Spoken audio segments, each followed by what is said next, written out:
Hello.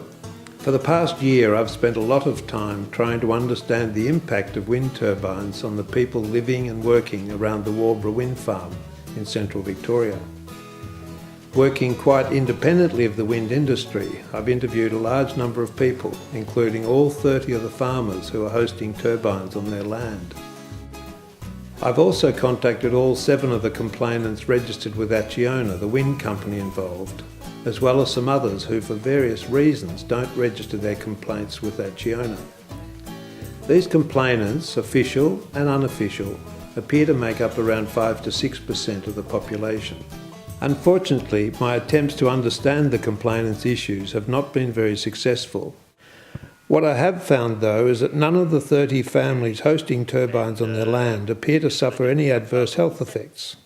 They claim to be fit and healthy and not bothered by the turbines. They generally look well to my layperson's eye, and their contracts certainly don't gag them from speaking out. There's also a large number of people who live close to turbines, who are not hosts and who are not troubled by the turbines. I've also carried out a study of wind farm opposition in Germany and Denmark, the 2 most intensively wind farm countries in the world. A close reading of websites and major newspapers, as well as correspondence with leading politicians and academics, shows clearly that health-related complaints are very rare in those countries.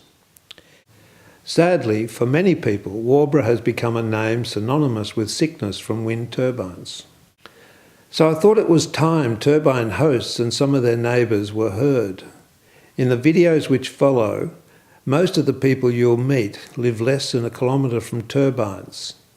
Here you can see where all the people interviewed for this program live in relation to the 128 turbines which are marked by the blue dots. Each interview is preceded by a map showing the individual family's situation. So in this case, for example, the interviewee has 1 turbine within 1 kilometre of their house and another 9 within 1 to 2 kilometres. It's important to keep in mind that in most cases the farmers also work much closer to the turbines than their house location suggests. As one of them says, we work around them on a daily basis. Before we get started, a few facts on the Waubra wind farm.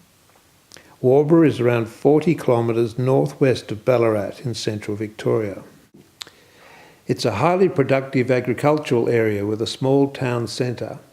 It has a close-knit population of 500 people, 1 pub, a general store, a primary school, a church, a football and netball club, and a community hub building. The 128 turbine wind farm started operation in 2009.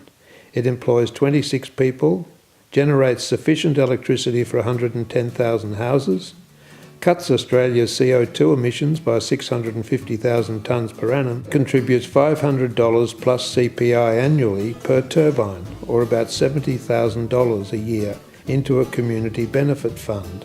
The fund is managed by local people and distributes the money to a wide range of community organisations.